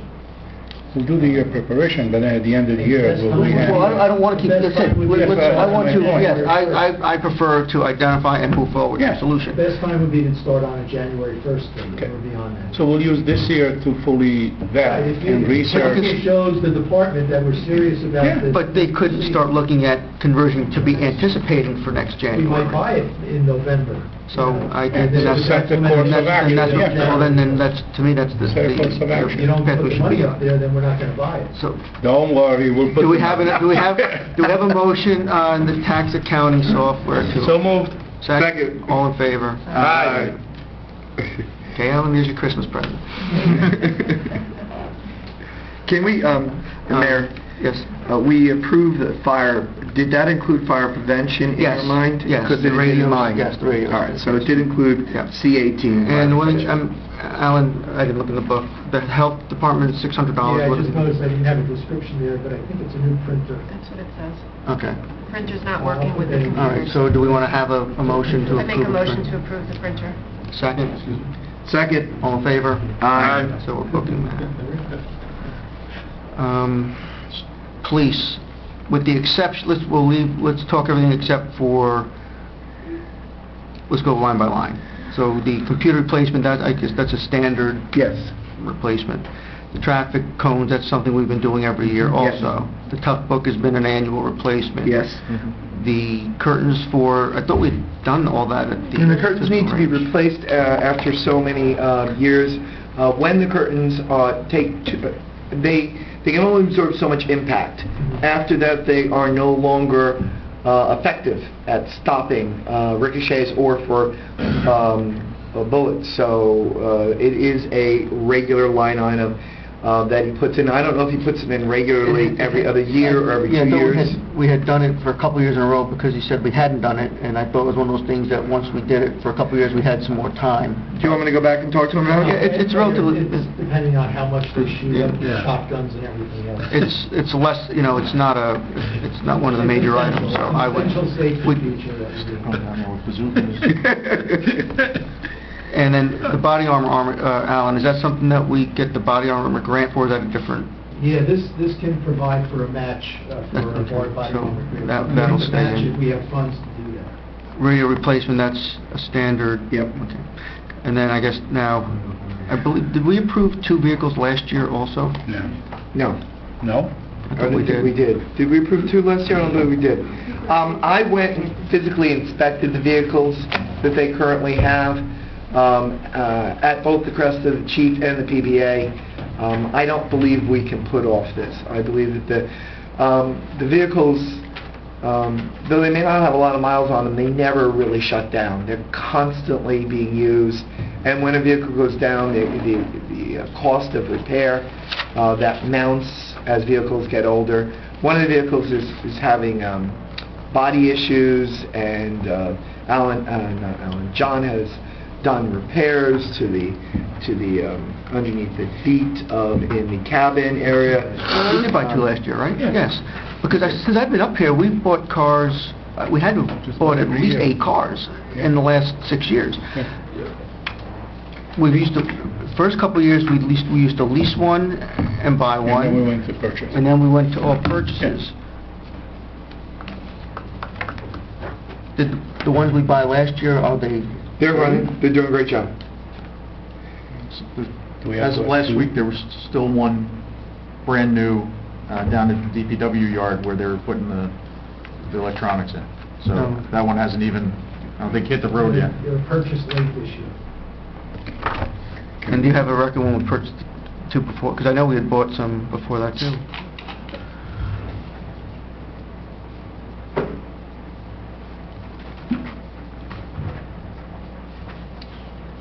There's 4 main line cars, correct? And then, These are real police cars or like auxiliary stuff? no, these are, These are they're going to the SUV as their standard line vehicle If now. they were Yeah, bought in capital, the 2013 was the last time we did it in capital, but that's not to say that we would not have bought them in between. But in 2013, what do we bought 2 again, or was it 1? 2013, I have 2. Yeah, 2 of them. 2013, 2015, and 6 year. cars. That's out of capital. I Yes. don't know whether... No, I know. Sometimes he used to put a lease in the operating, but I think he's gotten away from that. But I'll defer to the council, what everybody... I'm sorry, Al. Can we put these in capital? These are in capital. Can they be in? Yes, Yes. because they're SUVs, and they have an expected life of longer than 5 years. But a regular sedan would not be under capital, it would have to be under Are they used operating. for the same purpose? No, they're not. Well, they could... The new, in the past, the SUV was not an interceptor vehicle. Yes. Ford changed that, and now the program is, the SUVs are interceptor vehicles, so they're frontline vehicles. They're not just traffic. But the previous ones were not. No, the previous ones were not. The current ones you see are frontline interceptor vehicles. They just, they have the upgraded engines and everything. So. And they can be, But to answer your question, it's kind of a bit of a loophole. all right. Well, yeah, the capital I mean, versus, it's is one of those odd things because of the budget caps Yeah, that, and as I said, I tell people all the time, look around town and you see all the police departments driving SUVs, and this is the reason, is because it's outside the cap. So that's why a lot of, and I guess Ford probably realized that that's a smart thing to do because people are going to, the police want them to make them the line vehicles, so they're... They have a longer life expectancy than 5 years? Well, in theory, yes, but... Because technically, they're not supposed to be using them as line vehicles. They're not supposed, that's why it's in capital. They're supposed to be used as support. Line vehicles are, because the line vehicles just get too beat up, they can't usually last 5 years. But we make them last 5 years. We make them last 5 years, but that's the way the law was written, or interpreted. So, so when you outfit a regular sedan, it's going to be on patrol, it's going to pick up people, but when you outfit the SUVs, you're not supposed to outfit it in the same way. But, and this is the way it's been explained to me by the chief and by the PBA. Okay. But if you want, I'll go back and talk to them again about it. If he needs two, he needs two. I mean, He needs two, can't do one. I think he needs two, but I'll go back and talk to him about it, because, to be honest with you, the chief and I have not sat down to talk about capital, recently, we did talk about it about 3 months ago, but I have not sat down and talked to him since the request came out, and I can absolutely do that. If you want to approve, well, there's still another item, there's the computer system, dispatch, and records. Now, is that the correct cost for that? I don't know, again, I have not sat down with the chief since Is that right? he generated this. $150,000. Yes, Ken? I'm sorry, could I ask a car Sure. question again? Yeah. So, if I heard Tom just say something correctly, and I'm not putting words in his mouth, we're gonna buy two vehicles that aren't really sanctioned to be frontline? No. What he said in the past is and Al said, they're designing the vehicles so they can be frontline vehicles now. But in the past, So, yes, you'd be so what equipped. they're saying, when I said we had bought some several years ago, they're telling us that They were- not, Yeah. and they're using it for support. If you see the So if you old want- ones, like the old Explorers. Yeah. They weren't, they did traffic duty, because that's all they were kind of designed for. Yeah. But Ford said... Now you can put it in... Yeah, they're Interceptor, they have the whole package that a standard Okay. sedan would They have I thought it the, was like, we're just doing it so we can put it into cap. No. They're legit police. I mean, if the police need to move a vehicle, if there's an emergency, they can use any vehicle in any way they want. And I know there were issues where they had cars that didn't work, and so it's not something that, they don't take it lightly. I mean, they don't just come because they want a new car for the sake of having new No. cars. We just have to, and I know the chief has done this over the years. I said we looked at different options. I said he's gone to leasing in some cases. We've looked at sometimes having one a year versus two every other year. And I think the consensus, at least from what I hear from the PDs, they'd rather have an ongoing replacement every year. Now, whether that means two a year, I don't know, unless he's trying to catch up now to get all SUVs for frontline vehicles.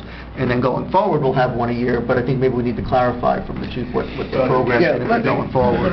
I think some of you guys have been around as long as I have on this Yep. committee thing, but, I remember having the first initial conversation that our predecessors in life didn't do anything about the police program, Yes. which is now why we're all paying for two a year.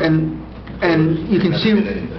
and you're correct, but you see where this is going to go, because now we're locking in certain things, and we have a number we have to meet. So it's going to put the squeeze on these discretionary projects, and we're going to have to decide which ones we're going to fund this year. So I would, at this point, if you want to make a motion for everything except right now, the Mayor, I'd like to make a motion for everything except for the Ford Interceptor, the computer system, and the item up above the police pistol range, so which is on grounds anyway. We'll come back. So everything in police except for the last two items. Okay, a motion? Second. All in favor? Aye. So that's 253, Yeah, 270. I have a question. What do you need the Panasonic top books? I thought they had them already. It's a replacement program. It's the computers, They don't last so long. they break. Even it's at the top. Even with the tough books, they, Uh, so it's 25,000. And the old ones, as I understand it, the older cars or SUVs that we replaced, we're going to scrap them, or? We don't scrap. What we do is we move them to standby vehicles, or we move, like we might move an Interceptor to be the chief's vehicle. So the detectives get vehicles, so we move them, they get moved off the line to, and then the ones that have been already moved off the line and are like now, however old they are, then of course they would be sold or scrapped, depending on what their value Yeah, is. the good value. So it doesn't go, they go off the line, then they get sold or thrown out. They go off the line and they move into the auxiliary support position. The other ones I would look at quickly right now, under the library, they're asking for $2,400 for security cameras. I thought they had we'd given them money for cameras last year. I guess these are additional. And But we didn't do last year the security system, as I remember. they had wanted some cameras, I thought, and I thought we had done that at one point because we took money from, I asked them to we moved money from capital. There was a swap made, I remember, to buy the The cameras. listing shows so- $5,000. From last year. Yeah. Yeah, so, but I guess they want additional.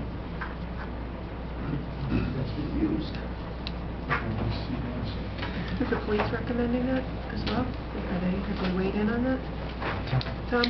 No. Have they weighed in on the need? No, I think this was, the little I had heard at the January board meeting, it just seemed this was supplementary, because they had issues. We should know if the police feel that this is... I don't see anything, Yeah. left in that account, so I don't know whether these are maybe additional. We could go to... They spent, you're saying they spent the 5,000 that was from last year? I think so. I don't see it in the capital line, but...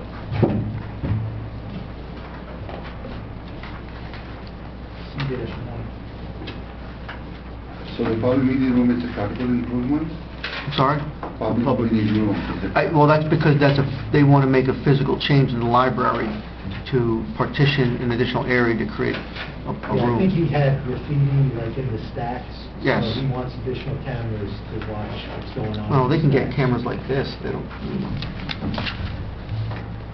but I would suggest, like you said, let Tom talk to the police and see if they have an alternative or some other recommendation for that, so. Spent about half the money last year. There's about $2,000 left in the line this year in the ordinance. Okay. So this would give him 2,000 from last year. That might be able to come out then. We can always add it back. And to me, I don't know whether we're in a position right now to go forward with any other physical improvements with regard to meeting room, because, as Councilor Cabrera knows, we've been talking about it. We're hoping to get some plans for a community space developed, which I think would address this need and even more so. So Yeah. to me, it'd be something that's prudent to It wait on would be a until we have a better, duplication, yeah. until we have a bigger plan. So I would think we should wait We on take that. that and, as well as the public library generator line item. I don't even think we have any accounted for that anyway, right? Okay, but if we do, because that function would fall Yeah, under... but there's no, I don't think we have any here anyway. Yeah, there's no money in No? that. Okay.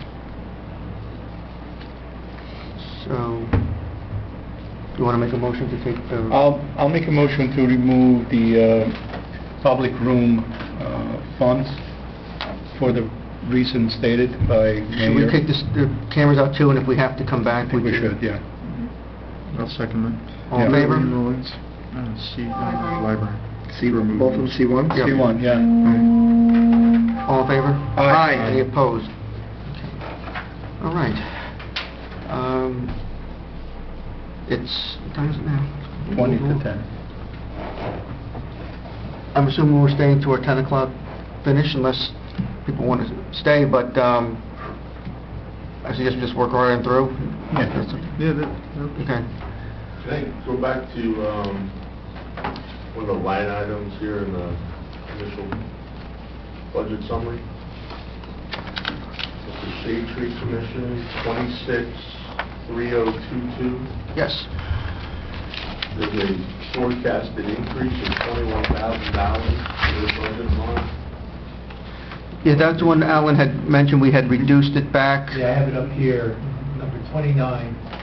We reduced it from 36,250 to 22,000. Where the increase is going to be for additional stump removal. Right. But 5,000. their original... I forget it was tied into there. But they're... Thanks, Al. Where is it? But they had money for the stump removal in their budget already, didn't they?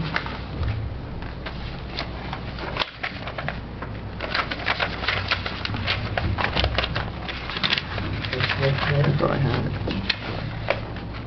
I thought they already had money in their request. I thought I printed it out, but I guess I didn't.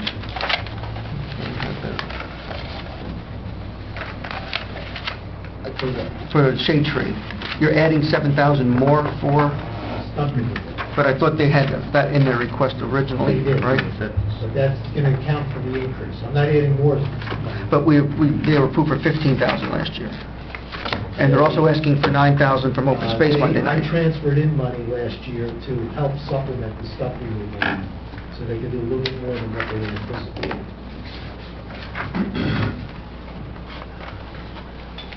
You We're looking at last year. Yes. What was the account number, Ken? I think you had it. Yeah, it's 263022. Why was the, we budgeted 15 and they spent 19,966? Why was that? Remember now? I think Alan said he put more money in for Yeah, I stump added another removal. $5,000 to the $5,000 they had in for stump removal. So we did $10,000 worth of stump removal. But last year. again, So that's why it's but they're splitting in the tree plant, because they spent $5,700 on tree planting out of the operating, and I know they also asked for money under open space for tree planting. Yes, so that was 2015. They do tree planting every year. But I'm saying, but if the tree planting had not been done out of the operating, they could have applied that all and still kept the same budget. So we're actually getting double tree planting, which goes back to 3 years ago when Councilman Bartoloni was last on council, and we gave them $45,000 for tree planting on the capital. It's a lot of trees. So I think we need to... Well, I think that line, after the open space, we may be able to look Come back at and- the number again and see, you know, how many trees are they actually looking to plant. I mean, I'm assuming they'll be here on Monday, and you just, you know, ask how many trees are you, I know each tree's about $300. How many are you Yes, looking but, to I think we plant? should look at it, because the other thing is going to come up, and I'll bring this up, And then do the math. let's finish this, but we need to have at least a preliminary talk about the open space account, because that's going to be a challenge this year also. Yeah, I think also, this might be a hot button issue, but I think we also have to rethink this whole tree farm. We have tree farms, and according to the previous mayor, the shade tree was to support the tree farm as long as we didn't plant any trees that could be used on the street. And I don't get that. I heard what their argument was that trees that come from nurseries are treated better and they're taken care of. But if we plant seedlings or whips that survive, that certainly means they're hardy. And I don't understand why, if we have a tree farm, we can't at least dedicate some of that tree farm for street trees. I know shade tree doesn't feel they're the same quality, but if they can survive in the tree farm, they can survive on our streets. And maybe that's a conversation for later on, but... Yeah, I think, but I don't know whether they've been surviving the tree farm, because the last two winters we've replaced, you know, half the stock after a winter. So I think we have to look at... Yeah, but the cost of, there was no cost of the original planting. Yes, They were all free. but if they never grow to maturity, it doesn't Yeah. help us either. Yeah. So I think you have to, and the other thing with that is, and I've asked Alan to get it for me, is that we had a substantial increase in our water cost because of the tree farm. What does substantial mean money-wise? 10,000 or something like that. All right. So that's another operating cost we just have to keep in mind Yeah. when we're going forward, because that's why we ran out of money on the in the water line account, was because of the tree farm. Now, obviously, if you have a tree farm, they need water. Yeah. But, I mean, these are just operating costs we just have to keep in mind. If we're going to go to that, then we should offset it with reductions in the operating on the other side. So I think, yes, it's a conversation we need to have at some point, how you can, if we're going to maintain it, then how to use it so it's effective. Yeah. Because having it there for the sake of having it there is not going to serve anything. Well, when we plant them in the streets on the curb, do we have any kind of regulations how far it should be from utilities, from sewer pipes, or?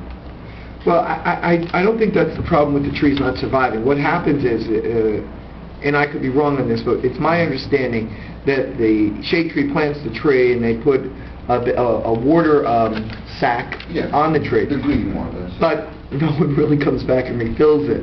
So it's left up to the residents. If the resident doesn't do it, the tree, suffers under the heat and may or may not survive. But So- some towns have some kind of trees designated for the township, for the tree commission, for the shade. They do. I mean, you talk to any landscape architect or something, there are certain species that they recommend for On the other hand, applicability for we maintain- for street planting, and it's because of, but it has to do with the root structure, it has to do with their tolerance for Yeah. vehicle So emissions, that's- it has, the shape of the top, the way it grows, so it doesn't impact power lines, but I think the Shade Tree Commission knows the type of trees we should be Right. planting. Yes, they're experts on that, for sure. This Yes. also begs the discussion that we didn't have last year, that we may have to have this year regarding the curbs and the sidewalks that have been lifted as a result of the planting of the shade trees and the impact and the cost to remediate that. That's, at some point, that's a conversation that we need to have. I suppose so, but usually it takes 20 to 30 years for a tree to impact the sidewalk. But I think if we did an inventory of our sidewalks, we would see that time has come. That's true, but under our current ordinance, isn't that the responsibility of Yes, the individual it is, resident? and we've We had have- some discussions with Mr. Sarlo, but we've never really came to an official policy.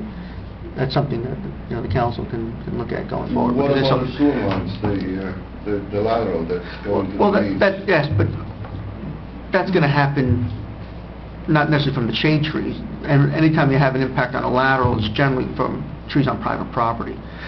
Very rarely do you see, or have I ever seen, a street tree affecting like a public sewer. It's not, it's No, usually but not the an issue. individual sewer can do that on a lateral, yeah. Yes, but not a shade tree generally. I said you could have more problems with some of your larger shrubs and your own trees on your private property affecting a private lateral, not Yeah. not the public sewers. No, the Yes. public is in the middle. Yes. It doesn't reach that point. Yes. But when we put the tree into the sidewalk, do we have any variances that we can do for the individuals?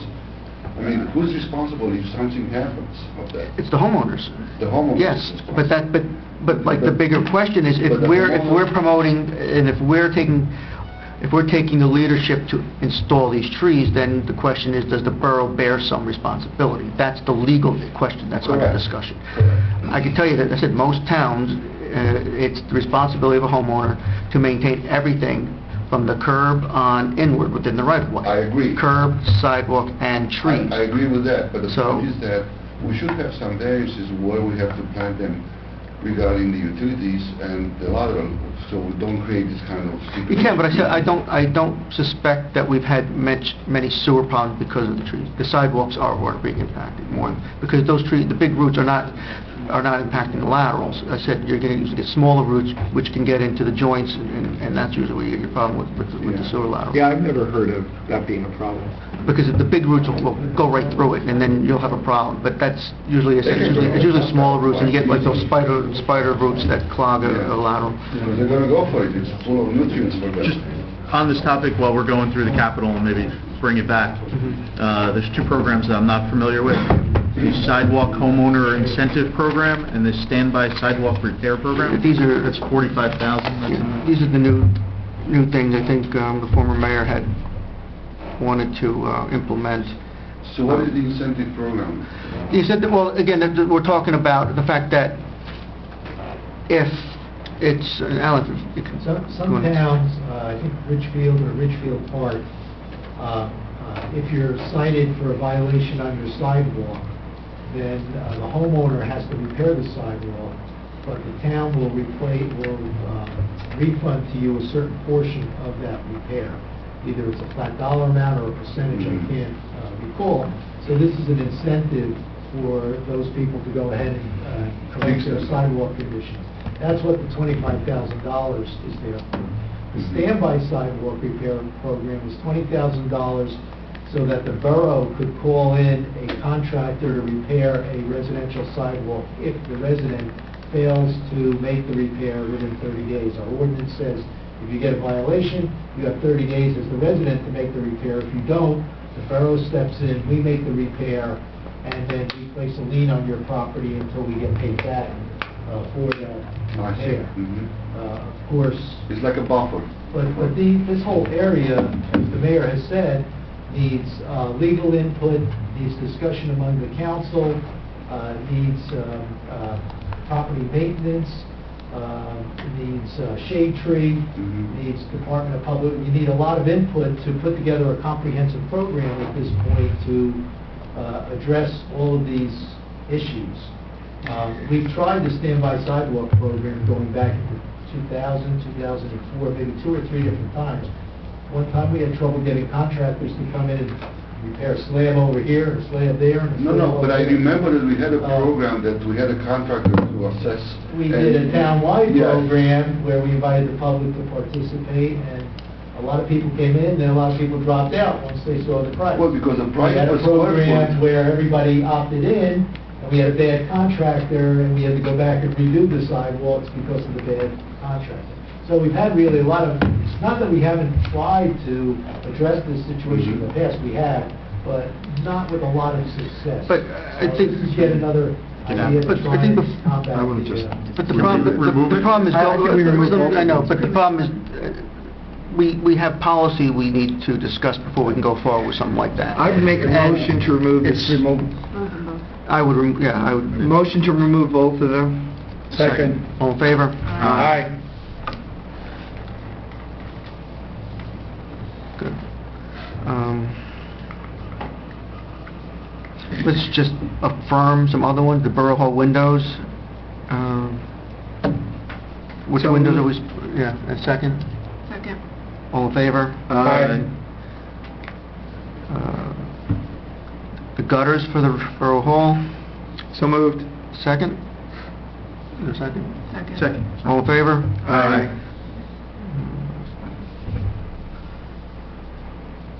The Memorial Park statue, I think that's time that's been neglected for too long. I think we have... But didn't we, were we You have a asking? request under open space for that. Okay, You'll hear that Monday night. then we'll leave it for now.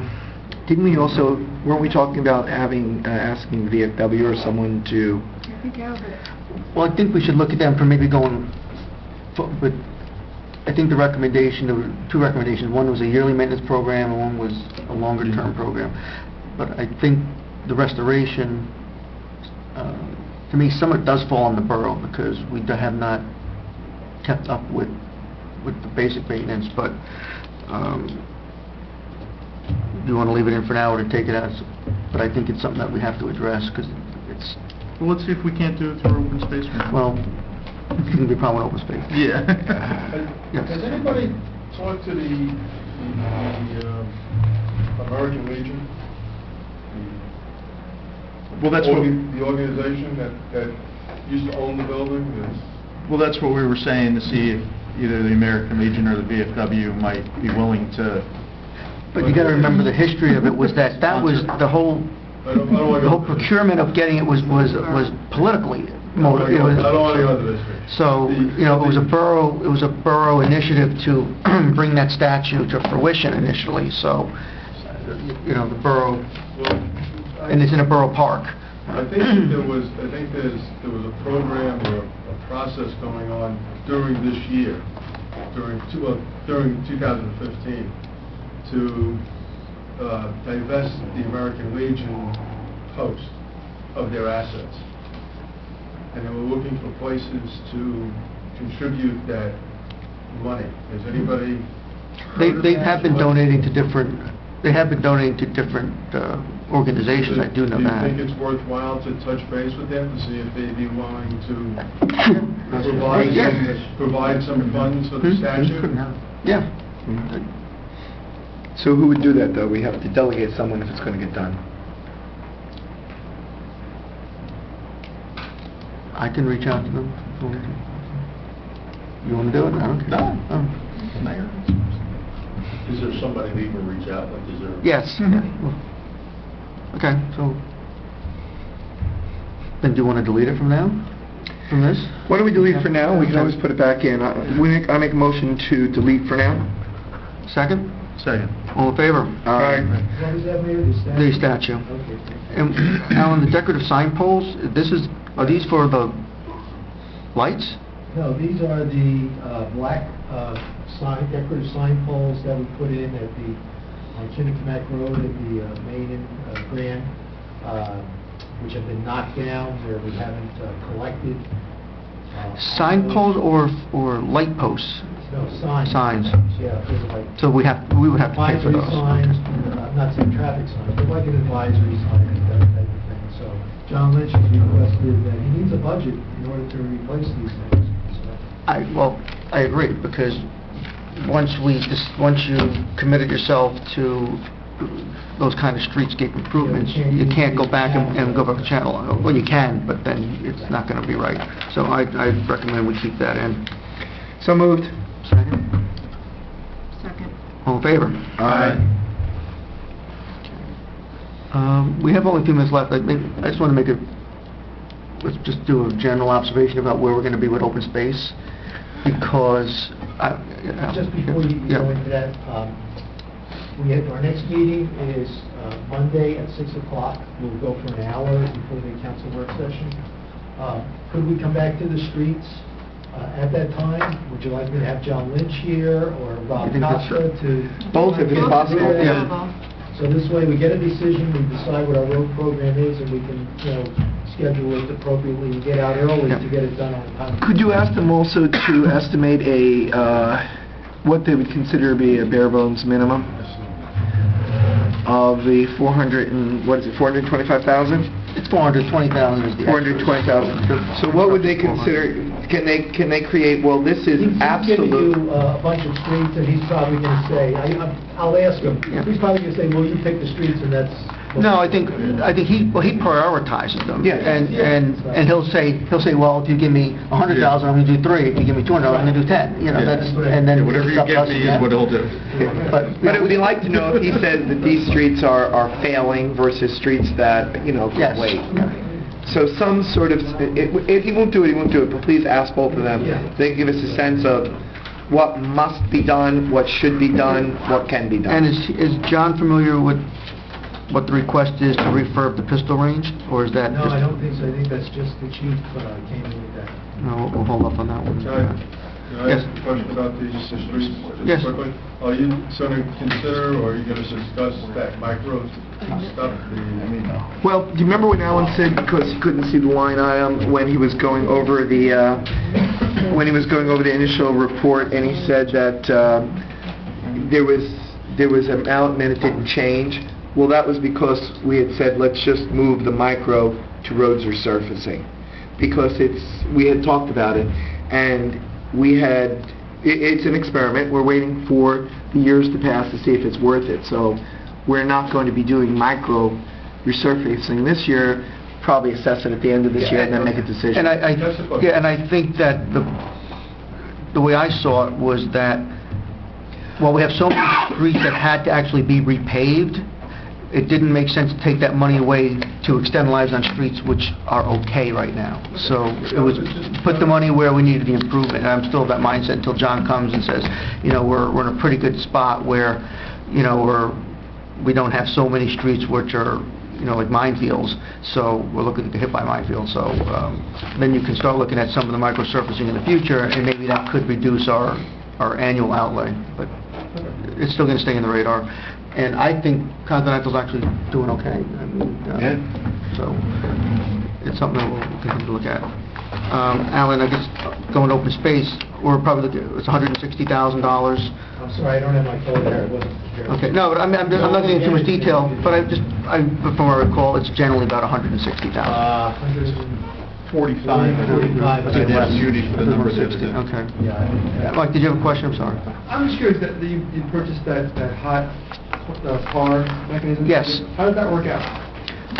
We'd have to ask John. I know he was very pleased with it last year because he was able to keep out on the potholes after last winter. This winter we haven't had as much freeze thaw, so I don't think we've had as many problems. So, but we can certainly ask him to give a report. No, I know last year he was calling me up very often. Hey, I'm using the hot box today, and we got X amount of tons today. And so I think it was a very, very wise investment that the borough made on that. Yeah. Since he'll be here on Monday, you can ask him. Yeah. How's that happen? The issue with the open space, and remember last year we depleted what was left there was a balance of about $25,000 that we took from the last year's allocation to apply to the Pocket Park. So I don't know if there's any remaining old monies from open space. So we're dealing with purely $140,000. The general request from what I've seen from the regular groups, I think the Shade Tree, 9/11, and beautification, I don't remember the numbers off the top of my head, I didn't bring my notes either. but it was $20,000, something like that, in total. The rest was rec. And rec's, again, off the top of my head, if I remember what they consider their regular program this year, it's about $60,000. And that included the clay for the fields and some improvements to the dugouts in the Little League field, and they had some other fencing improvements they wanted to do. Then you start getting to the big ticket items. The lights at KBG, the Phase 2 or Phase 3, whatever we call it, at the Pocket Park, there's just not going to be enough money to go around. And my inclination is that most of the money that's remaining for the lights should be coming out of open space this year. We've allocated money from capital, and they had agreed to take some out of open space. At one point, we had transferred from open space to the park again, from the lights to the open for the park. So I think Rec's going to have a harder time this year trying to fund all the projects that they brought to us, also given in light where our total capital stands. So I want us all to be mindful of that Monday, is that they're going to get approved for the vast majority of the funding again, but then we have to look how it's going to come back and impact this bottom line number. And then we make a decision, is it more important that we spend the money on those, or do we pave the streets? So I think we're going to have to start targeting a number for the capital. And then the last thing, again, it comes to us here and the citizens, is as we try to converge to a legal budget, what tax increase are we looking to target? Are we looking for 0? Are we looking for, like Alan says, 2 or 3 tax points, which is $75 to $125? Last year, we came in around $28. So I'd like to get some feedback on Monday night from the public, where they feel in general how the budget should grow every year. The other thing, if you look at the CPI last year, the official number was less than 1%. So it's last year, I think we came in just about CPI. So again, just food for thought. And as we try to, converge to a final budget, these are the last pieces we need to think about, because those are the 3 moving parts. Mayor, since we're being taped on this, would you just explain CPI for the public? Oh, the Consumer Price Index, the average, the government's calculation of inflation rate over the course of the year. As of now, how much is the levy increase? Cap increase is 0 this year. Yes, so But we can go to 3.5% on the appropriation cap. The levy cap is a 2% cap with exceptions. and we haven't, and Alan hasn't done a cap, meaning not the capital, but the caps on appropriations, and I'm guessing at least with the change we made today, you can at least run another position statement to see where we stand, and then we'll have a better feel. But yeah, so I said it's tax rate where we want it to be, and then I said that sort of then dictates where we have to bring the rest of the budget. And I think there's maybe a little bit more we can do on the operating side. I think we still have to go back to the legal and the engineering lines, because those are significant, parts of the budget. But other than that, I think the operating lines have been reduced as far as I think we're going to be mostly filled. It's comfortable, and so once you do that, it's the capital, which translates into the operating in terms of, what we call the CIF, the amount that we have to put in the budget for the bonding and the small purchases. And right now, I think that's at $180,000 right now. And remember, last year we had 80, so we were 100,000 over where we were last year at this point. But those are the main pieces we're still going to have to focus on, and I think once we get that, hopefully we'll be able to bring everything to a conclusion rather quickly. The other magic day is February 10th, right there on or about, where Alan will have the number for the 2015 surplus, our final collection rate in taxes, so we know how that affects our RUD reserve, and hopefully he'll have the BCUA, Bergen County Utility Authority number, because if we can, that might reduce another $20,000 reduction. So we'll chip away at it. But Mayor, as a rule of thumb, everybody would like to have no increase in taxes. Yes, and I would like to too, but we have to see where... We can get to, right. And, yeah, I mean, there's, like even on the Capitol, I mean, there's no allocation here for a community center yet. You know, there's a couple little items, I know we talked about whether we need to put money in for any computer, I don't know whether we have any money in old bonds or not, but we probably have to put some money in to upgrade our computers, we haven't done that. And the other one little capital item I wanted to add, probably about, I'm guessing $7,000 from my prices. I'd like to put a second message board, probably by the library, like the one we have out front. I think that would be a good place so people get information. And it would be more practical because the message board we currently have at the rate of speed on the road needs, and considering the size of the taxes. But, so I would, look to add that in as a small capital purchase. Yes, sir. This is a sidebar, if I may, and looking way for the future. I'm only going by what I've read in the media, which personally I'm not too fond of. What I had read was looking into a partnership or a shared agreement with parameters regarding garbage. That was some time ago. Did anything ever happen? We did. We looked at that. I mean, since I'm on the council, we must have looked at it 3 different times. And the economics just never work. We've looked at it again, and the biggest concern with particularly the parameter situation is that if we committed to them, we would have to adapt to their system, meaning we would have to purchase the pails that they can use, because I should step back. Paramus has a automated collection system where a guy in a specialized truck goes up and down the street with an arm, and it pulls the barrels one at a time, and it's supposed to be more efficient. But we would have to make the capital investment to buy the barrels for everybody, and when we looked at the economics, it was more costly than what we pay now.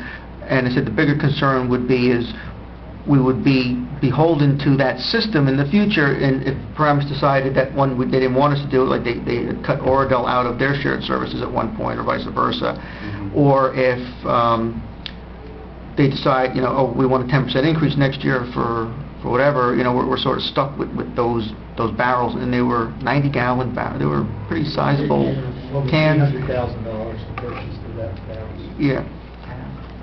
So I don't know if that would have been the best. Give us a 1-year guarantee. You want to knock out. If it worked out, then they would go to 5 years. They don't give you enough incentive to make you.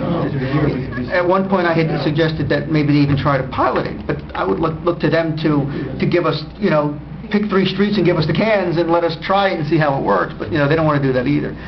But like a pilot. I would that would be the way, but I would still be very leery about committing to a system where there would be no alternative except for them as the sole source vendor. So, it's something, and we all talk about, looking for shared service and all, but it's never as clean as people want to think, and you got to be careful, because I can appreciate reducing costs, but you have to also look at the diminution of services too you're going to get, and whether, I think our challenge is to see if that cost benefit is positive. So you may save 5% on a line item, but you may be getting effectively a 30% reduction in the overall service, and whether it's worth it or not, obviously that's why we're here. But to get to the garbage thing, the Paramus thing didn't look like it was going to be something that was going to work. Appreciate that. Anything else before we go? No. Comments? Yes. Don't forget, Monday night, 6 o'clock, and then we have the following Saturday at 8 o'clock. And then that would be the 6th, right? Is there any way, Alan, that we would have that information on the 6th rather than by the 10th, or you? I'm working hard on it. All next week we'll be working on the financials, and I have to go to a proof, which takes me about 3 days. Should we wait? Well, so I'm wondering whether maybe we not... Have the 6th and... and Alan and I both can't meet the 13th. Alan, can you remind us when the introduction date is? Or do you have it? Yeah, it's not February 10th, we have March. No, it's in March, right? Yeah, I had written it down. I don't Have to remember look when. at that myself. Well, I cannot make the You have to 20th. consider whether to go to the appropriation task force the week before, or before the introduction. I can't do the 20th. I can do the 6th, I can do the 13th. I'm looking for something after, can't do the 11th either. When we're planning for it. I have no objection to coming in the evening. I'm looking, but I'm looking to, I think we should meet, we're meeting on Monday. March 18th, I think, is the extended budget introduction date. But like I said, we have to do a cap ordinance if we're going to consider it before. Maybe we should reserve the 6th in case we have to talk about some more capital things. I'm not available on the 13th either. Okay, so, and Alan and myself won't either, so. February 6th. So we'll maintain the 6th, and, Yeah, an evening if we need to do an evening. Yeah, evening, because the 20th is out for me, and so is the 27th. No, I could probably do the 27th, 27th. I'm not here the 13th either, so. If you have a quorum, you certainly go ahead. March 5th. Yep. We'll have to, we have to commit, we're going to have to find some time between now and the end of February. Yeah. I think like a Wednesday But I or think after Thursday the, night. yeah, I mean, I'm looking at Even a maybe... Tuesday night. Yeah, you know, if we want to throw some potential dates out, I'm looking at, so after the 10th, well, the 15th is a holiday. How about Wednesday the 17th? Is that, Yeah, that's something maybe? Yeah. Alan? Good for me, 17th. what about, time what is do you it? guys do? What time are you thinking? 6? 6. Pick a date, well, you know, you and Alan will be here. February 23rd. Larry Rip. No, we said 17th. Yeah, no, Yeah, that's I'm what, also thinking February 23rd. we Well, can... let's first confirm. Yeah. Everybody can do the 17th? or- 17th. No. Well, no, Vito can't, but we're going to put the dates and we'll see. Yeah. Okay. Let's book them, and if we get Please. mostly, I think by that point, hopefully we're Yeah. getting to the end. 17th, we said. 23rd is good. I'm okay the 22nd, 23rd, and 24th, Yeah, so that whatever works days for you me. want to... Don't have the pump, but they'll be good. All 3 days are good. Should we do 2 days just in case? I said just book them in case we Yeah. have the time? Like The 23rd isn't good for me, but No. that's fine. How about 22nd Monday? and the 24th are fine. So how about we'll do Monday the 22nd and Wednesday the 24th? Okay. And if we need to go... 24th may be tough. Okay, no, that's fine. And then we'll look at first week in March. We have, the council meeting would be, no, it's the 7th. So the first week in March, or 29th, what about, I have Monday, Tuesday, or Wednesday, February 29th. Wait a second, I'm still putting in February 24th.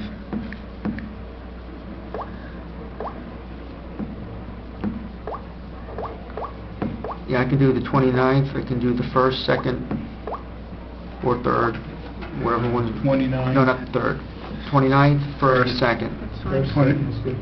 Okay. 29th and Yeah, any of those dates are good. Which do you want to hold? What do you think, Alan? You want to hold 2 of them? Hold 3. Hold all 3 then, You just in get them all- case. in Yes, a couple so- sessions, you get it all done.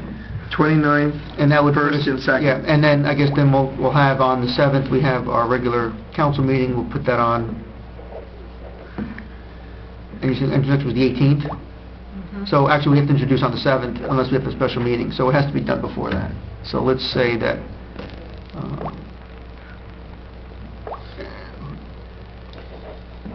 who was not around March 5th? Were you not around? Alan? You weren't, Alan. So we'll have it, so by March 2nd, that's our target completion date for the budget then. Hopefully it'll be done before Second that. is, okay, that's the date I'm not here, but I'm good the 29th and the Yeah, 1st. the 20, well, the second would be at night, 6 o'clock or whatever. Yeah, that's, Either way. I'm in Chicago. Okay. But I'm good Hopefully the we'll get 29th, done. I'm good the 1st, I'm good the You'll 3rd. be here for the council meeting on the 7th? Is that- Oh, yeah, that'll be the yeah, I'm introduction. back, Okay. yeah, I told you that. Yep, okay. I don't think we'll need all these dates, but at least we haven't booked, so. So it's good, of the 5, that's not bad, only the last one I'm not around, but the 22nd, 24th, 29th. And we'll see when Alan, And the 1st. are you gonna, maybe Monday have a position statement of these changes? I'll try. I'm going to wait for the rest of the weekend. Oh, okay. And Monday, I'll try and come back and work on updating all this, so you'll have it in front of you Monday night. So we'll introduce the budget on the meeting on the 7th? Yes. Okay, good. And we'll still be within the deadline? Yes. Okay, The good. 18th is the deadline. Yeah, I'm here. And we don't want to have a special meeting to No, no, introduce the no, budget. We I'm don't here. need to. Anything else? Motion to adjourn? So move. Second. All in favor? Aye.